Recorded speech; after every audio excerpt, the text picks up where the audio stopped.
This one's kind of feeling like Music City Miracle Part 2 of like... Yeah, I wasn't even there for that. And if you're saying that this is comparable, I just don't know how to feel. Yeah, I just don't know how to feel about that. Hey, this is Bills Vader, and you're now listening to the Wandering Buffalo podcast with your hosts, Andrew and Justin. May the Bills be with you. Go Bills.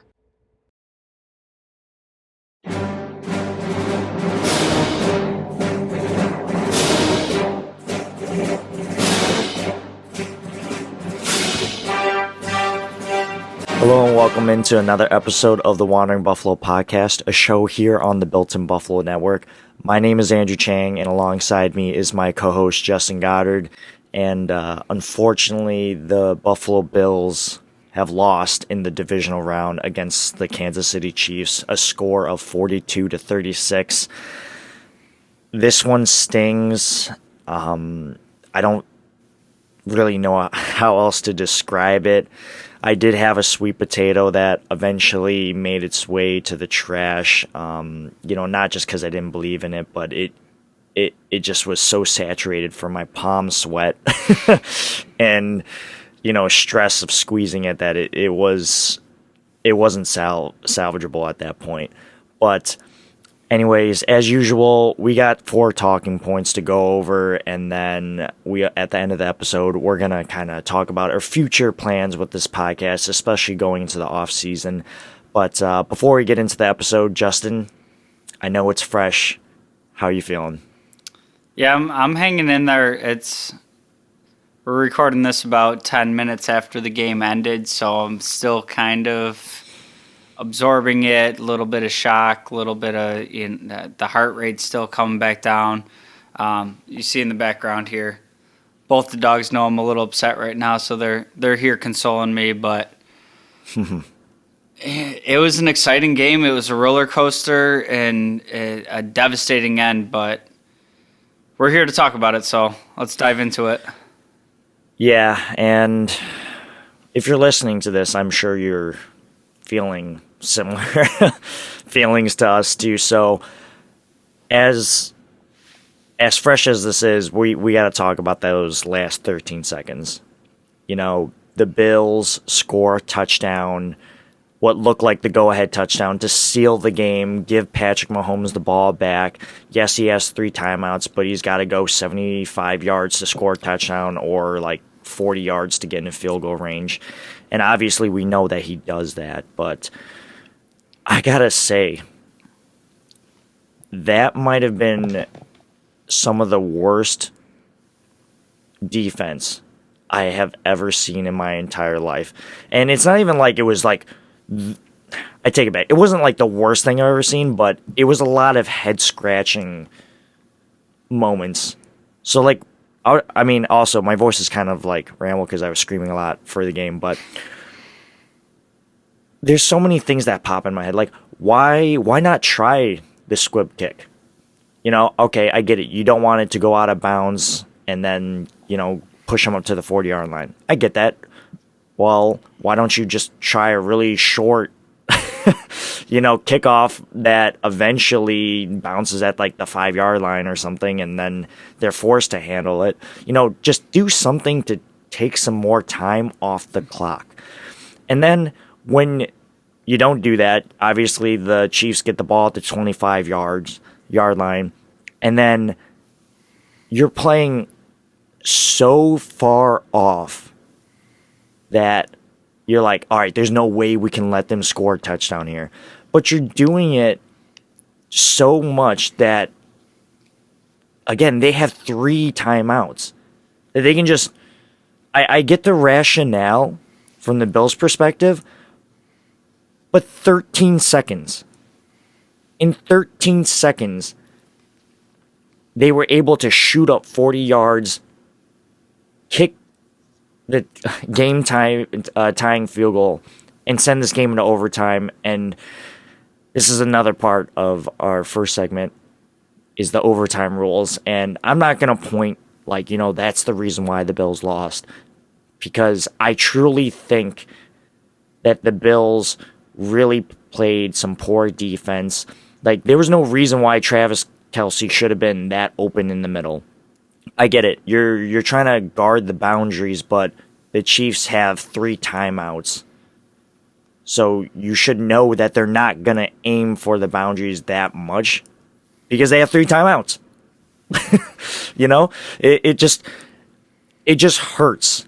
And I don't want to be too critical of this team because this season, you know, a couple months removed, and after this scar heals up a little bit, I still look back at it and go like, that was an amazing season.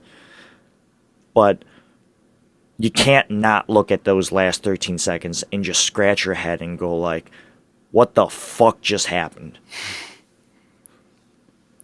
You're goddamn right there. And I'm going to kind of pick up where you left off there. And for me right now, this one's kind of feeling like Music City Miracle Part 2 of like...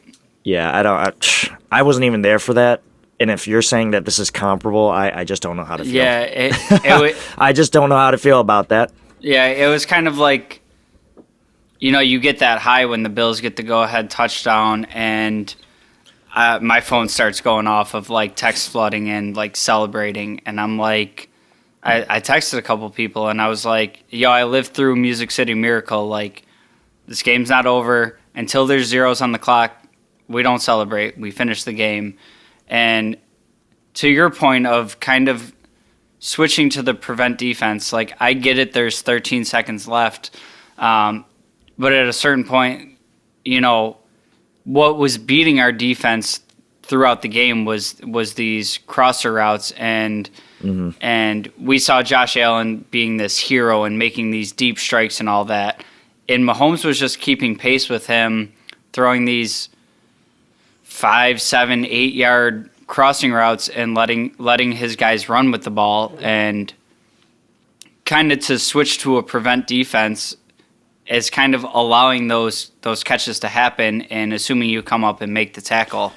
And with guys, you're talking Kelsey, Hardman, Pringle, Tyreek Hill, you know, it's not an easy ask. And, you know, with 13 seconds left in the game, all you really need to do is stop 2-3 plays from going 50, 60 yards, and we weren't able to do it.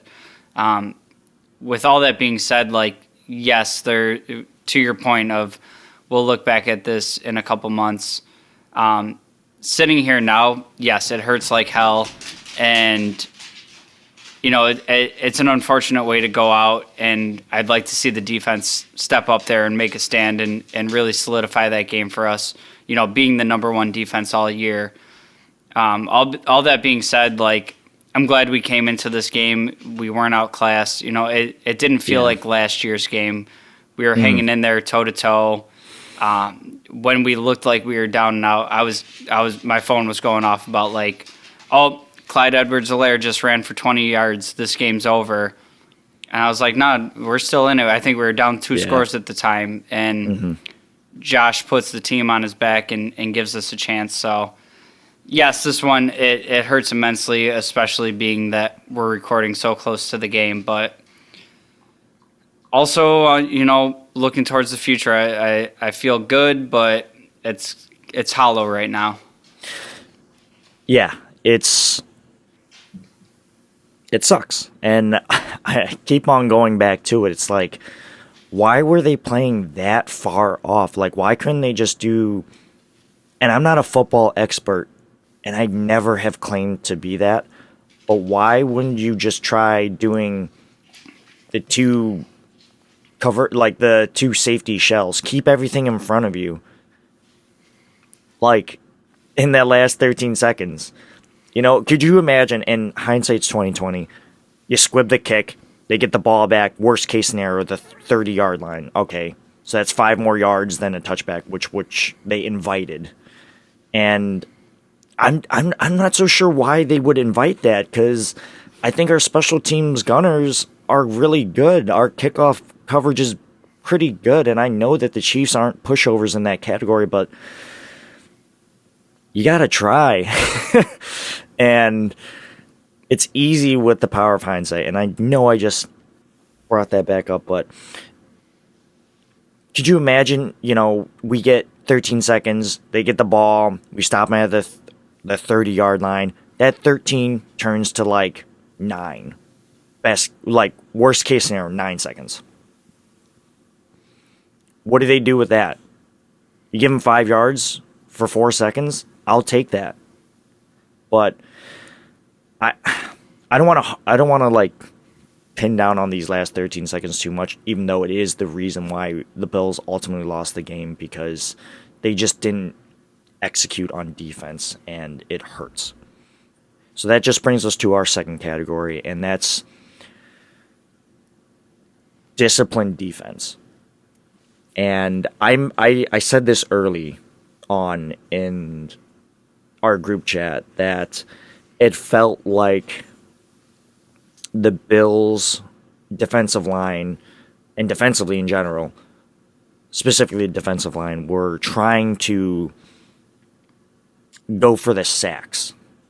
And there were times where they kept the contain pretty well, but Mahomes, there were moments where he just scampered away. I think about that 40-yard scamper right off the rip, and I think the defensive line eventually settled down, but Mahomes only gets sacked, let's see here, I'm looking at it, 2 times for 8 yards. The Chiefs sacked Josh Allen 2 times for 16 yards. It's just like there were so many opportunities to keep him in the pocket and the Bills to have their way with them, and it didn't happen. It's like the Bills were disciplined, but they weren't. I just don't really know how else to say it. And Mahomes ends up completing 33 of 44, good for 75% completion percentage, 378 yards and 3 TDs. And that's not to take anything away from Josh Allen, because he threw 27 of 37, 72.9 yards, or 72.9 completion percentage, 329 yards, 4 TDs. It's just, defensively, I feel like this team just wasn't it. This is the number 1 pass defense, and they didn't look it. I don't know.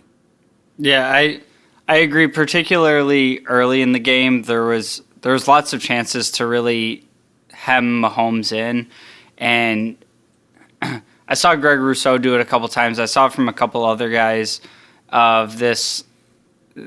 They were leaving their feet to try to kind of get in passing lanes, and Mahomes would do, a little pump. Yeah, they bit on the pump fake so many times. Yeah. It's just like, and I texted the group, Greg Rousseau is so tall, you don't need to jump. Just put him up. Yeah, and I think that's part of what comes with, experience in the league, experience in the playoffs, of like, if you put out your hands and they're that high and you don't get there, you don't get there. But you got to stay on your feet and continue trying to make that play. And I think that got patched up a little bit throughout the game. But I feel like what we saw here was kind of, it'll lead me into a little side tangent here, but we saw 2 of the best offenses in the league going at it. I feel like we missed Trey in this game. Yeah. And it's the first time we've really had to feel that. But this game ending up in overtime, A, it shouldn't have gone there. But B, just from an NFL standpoint, you have 2 of the best offenses in the leagues just duking it out. I think there was 2 touchdowns scored in the last minute, and then a field goal to tie it up, to take it to overtime. And then just kind of the overtime system being broken to me of, they've made some strides, and the game used to end if you got the ball first and you got a field goal, then you won the game. Now they've amended it to you at least have to score a touchdown. Stupid. Which is right. And in a game like this where you have 2 high-powered offenses just throwing punches, for the other team to not even be able to get on the field, just think of how many, from like a fiscal standpoint for the NFL, how many more viewers are tuning in for another half an hour, how many people might join the game, how much more this game's going to be talked about. Like, if the Bills' offense just gets a chance to come out and match it. And I understand that's like semantics and it's not how the rules are set up, but I think it's, when they get together and talk about, what's a catch? Did he maintain possession? I think overtime rules are something that needs a hard look at. Yeah, I agree, and I'm not saying that those rules, and I know you're not saying this either, but I know those rules aren't the reason why the Bills lost the game, and it is what it is, It, as much as I hate to say that, because it's like the ultimate palms to the hand, palms to the air kind of thing. It's like I would have loved to see if Josh Allen... Actually, no, I know. I can't say that definitively, but I have a good feeling that Josh and the Bills' offense could have kept that thing churning because they were hitting their stride. It was like their offense was inevitable at that point, especially on the money downs. And it's just a shame. I really... And I'm not just, let's take a step back outside of this game.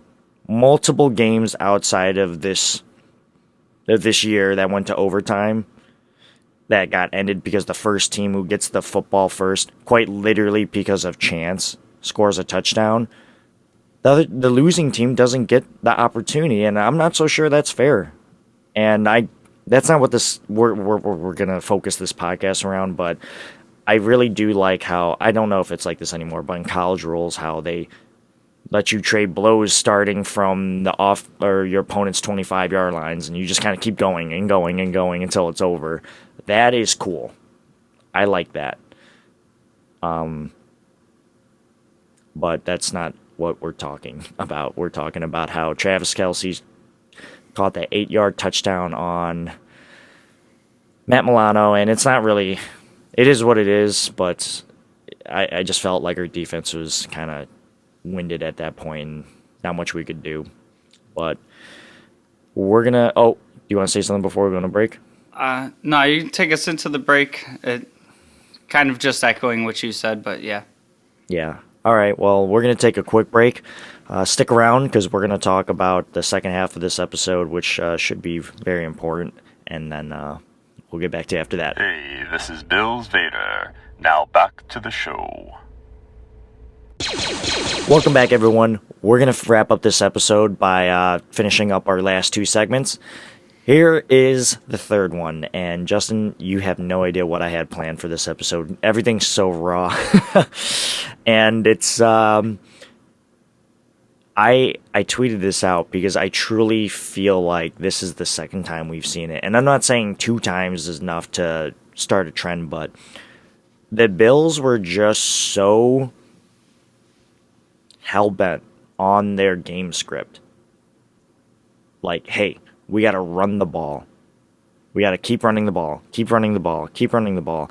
And it actually took them midway through the third before they were like, okay, we got to switch something up. Let's, start tossing the football, but let's not take the ball out of our best players' hands, because that's what was happening. And the only other game that I can think that they were so hell-bent on their game script that it almost hurt them was the Tampa Bay Buccaneers game. And that first time, they were like, all right, just air it out, abandon the run.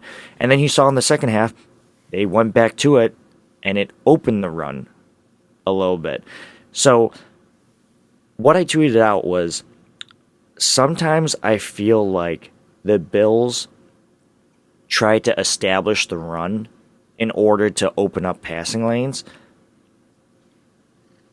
And I understand recently the Bills have been a good rushing offense, but they're a way better passing offense than rushing. So why not open up the rushing lanes by passing it first? We have very good wide receivers, and the band's probably breaking up a little bit in this offseason, so we might not have this star-studded wide receiver group moving forward, and it's just...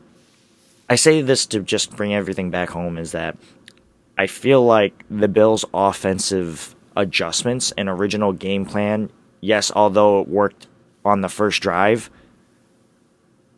just kind of lacked creativity. And Brian Daboll definitely deserves some criticism here because, right off the bat in the second half, it's 3 runs and you're out. Why? Yeah, I think Why? the Bills. I think the Bills started out with some success on the run game, and it was like, oh shit, this is working. Let's keep doing this. But I think this is kind of like the chess match of that scripted first 20 plays, where the Chiefs kind of saw what we were trying to do, and they made adjustments to that. And we countered, but we countered later than they did, and then towards the end of the game, I feel like the last couple drives, Josh Allen was already kind of doing everything, and then it was like 3rd and 6. Well, let's call another quarterback run. Josh is doing everything, and there was a point where I looked at the TV and I was like, if I was Josh Allen right now, I'd be gassed and I'd need a break on the sideline. And then they panned to his face and he was panting, and I think I texted you I'm grateful for the 2-minute warning right now because I feel like Josh needs to catch his breath. And I'm all for putting the ball into Josh's hands and letting him be the guy that wins the game. But I also think there's a certain balance you have to strike between running when you have to and also letting him have his composure back there to work the pocket, because the passing game was working. To your point with the running game, Singletary started out stupid hot. He was involved in the running game, the passing game, and he had a great start. And then they kind of adjusted to that, okay, Singletary is going to be a focal point for them. And then they kind of neutralized it. And after they neutralized it, it was something that we were just okay, well, maybe that was a mistake that they neutralized. Yeah, we're just going to keep doing it, and it didn't work, and we did pivot, but we pivoted too late, and it's just something that that's kind of part of the reason why we got behind the 8 ball in the game, and getting back into the game to take the lead was kind of miraculous. You want to hear stats? Give me some stats. You know I love stats. Singletary stats. They're not good. Singletary carried the ball 10 times for 26 yards, 1 touchdown. His longest run was 7 yards. Singletary caught the ball 4 times for 25 yards off 5 targets. And we all know one of those catches severely hurt the Bills, but it is what it is because the Bills ended up scoring a touchdown on that. The team's leading rusher, no surprise here, Josh Allen, 11 carries, 68 yards, 14 yards was long. It's clear this kind of supports what your claim was, that they eventually neutralized the run game, at least from Singletary's standpoint, and at that point, it's time to put some air in the ball. Do something a little more creative than that. And I feel like once they caught on to that, rather, it was a little too late. Because if they were able to do this earlier, who knows how this game ends up. Josh Allen, the offense, went in. Gabriel Davis, 8 catches, 201 yards, 4 touchdowns? Are you kidding me? This team is wide receiver centric. Tyrann Mathieu went down. DeAndre Baker was in the game for a couple of snaps. What? And you want to hand the ball off 3 times in a row to start off the second half? I just don't get it. I really don't get it. And I know I'm in my feels right now, so I can't really be too upset. It's just, I love this team. I really do. And I know at the end of the day, it is what it is. It'll be fine. I refuse to let this game truly infuriate me down to my core. It is upsetting, but after this, I plan on having you come over to my neck of the woods, and we're going to go eat some chicken wings, whether you like it or not. Maybe a sweet potato. Maybe no. And that brings us to our last quarter of our last segment here, and that's the window. Josh Allen is going into his 5th year? Not mistaken. I might be wrong, but there's this idea that, once you get a rookie quarterback and things work out, there's like this window that you have to strike in, and if you don't hit it, or it's not like if you don't hit it, but you're most likely to get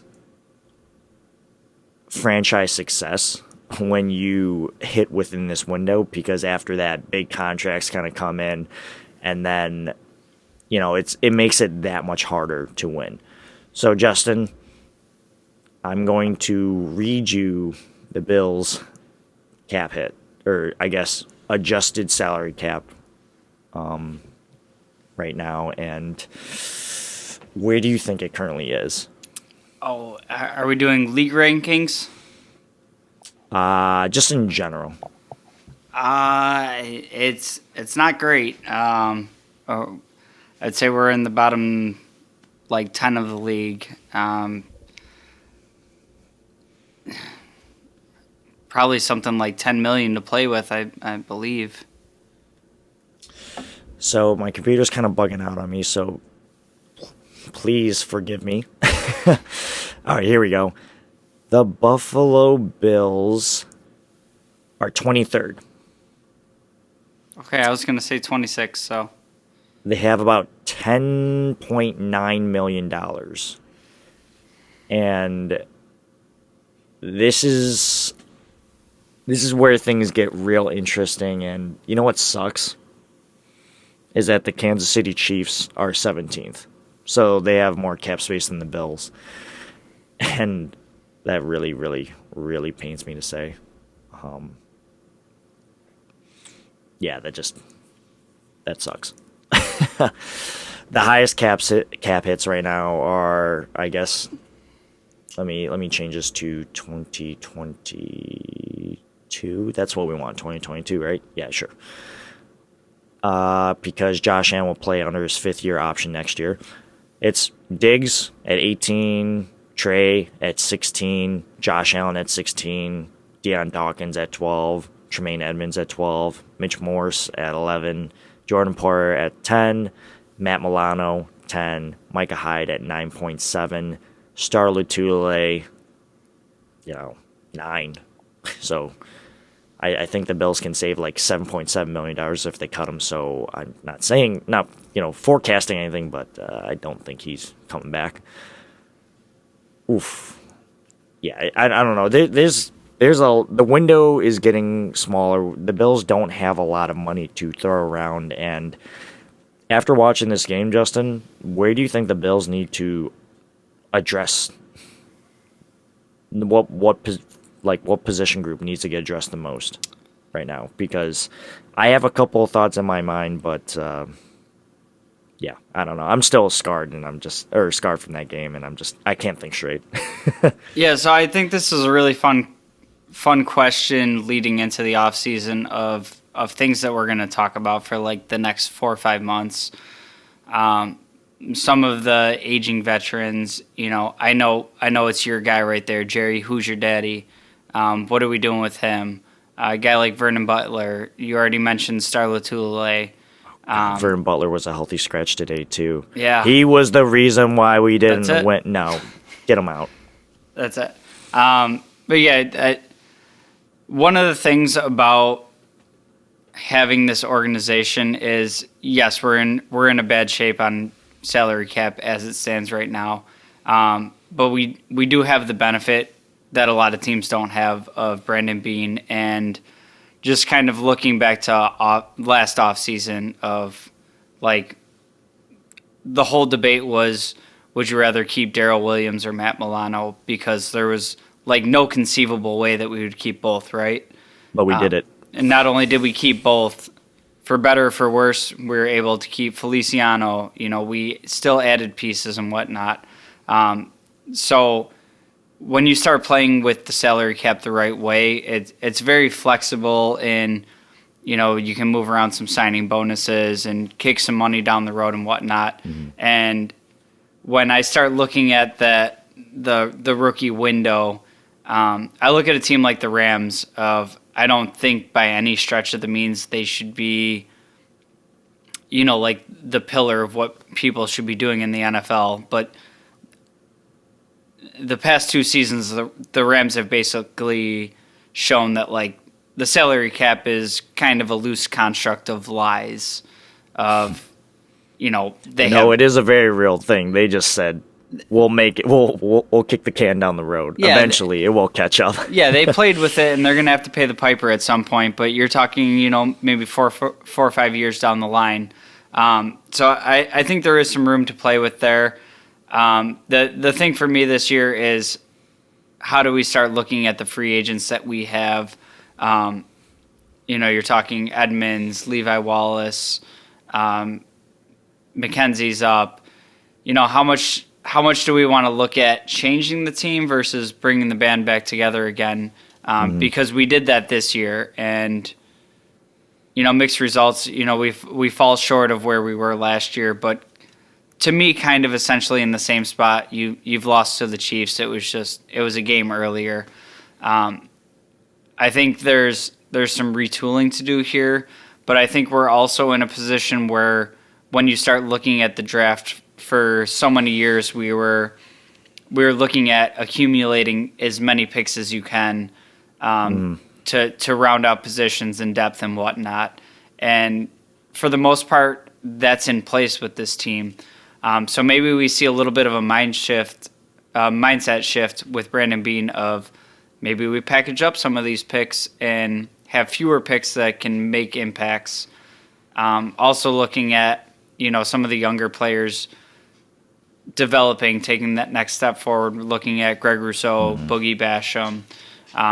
So it's a really disappointing feeling right now, and it's hard to go right to looking towards the future, but I don't think the window is closing anytime soon.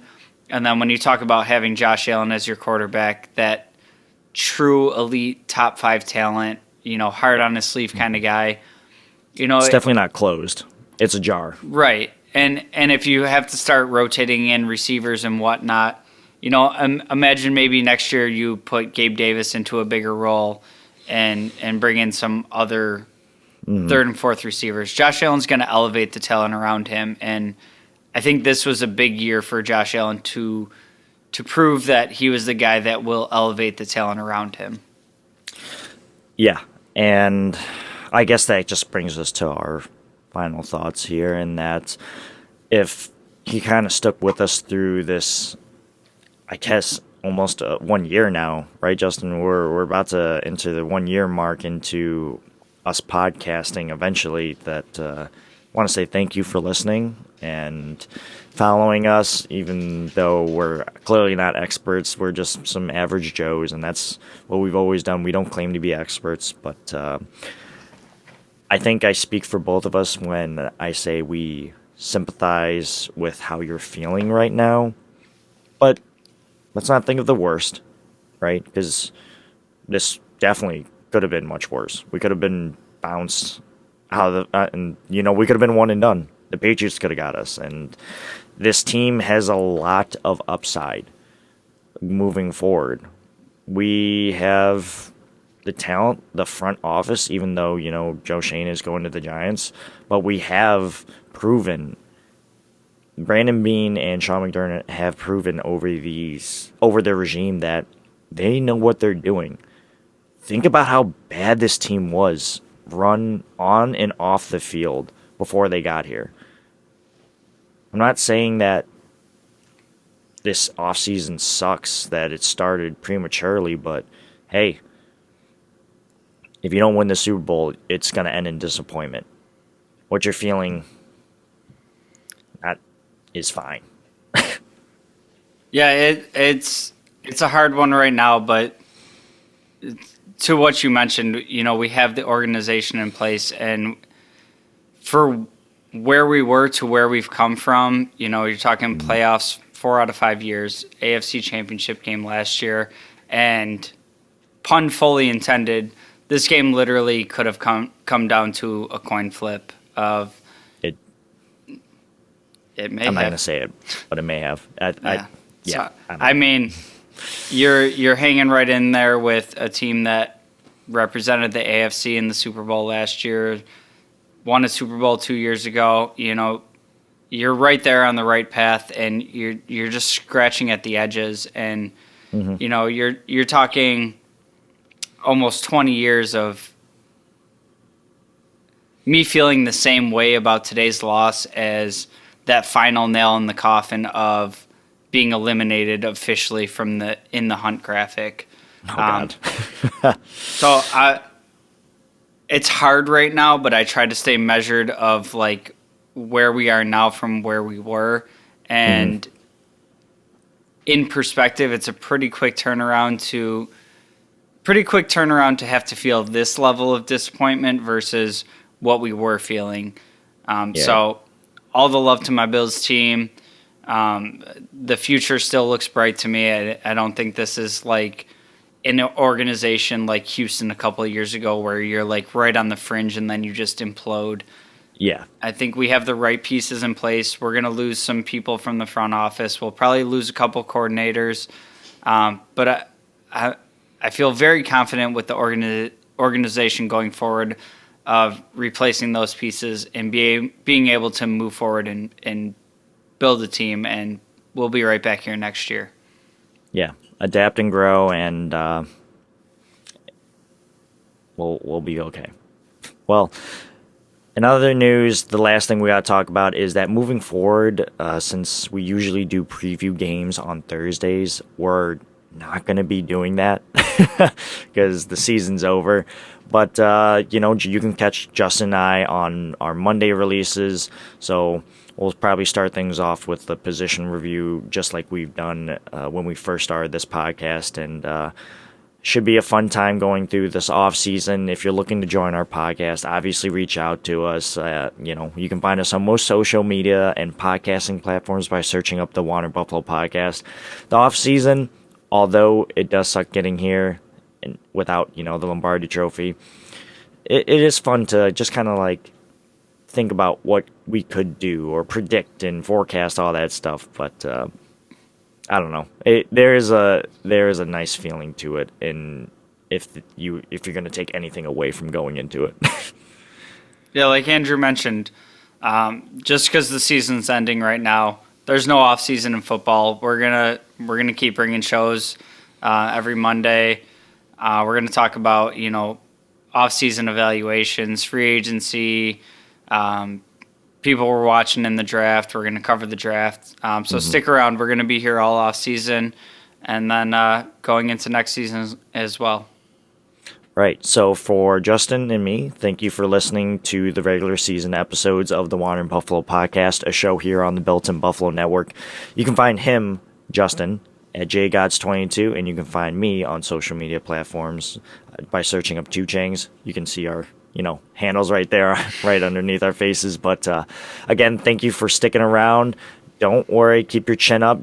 I'll never forget that one time when I went to Cleveland and we lost to the Browns, and I had my head down, and this guy who I didn't even know walked up to me and was like, "Hey man, keep your chin up. Brighter like things are in the future." And if there's anything I can share with you right now is that it could be much worse, and the future is still bright for this team. So keep your head up, go home, pet your dog or cat, or if you don't have animals, get one. get one, or like pet yourself, stroke your ego. Just it's fine. It's all good. It's just a game. We'll get to it. We'll get through this together. And then next season, we got plenty of things to talk about with a lot of upside. So thank you, and we'll catch you next time. And as always, Go Bills.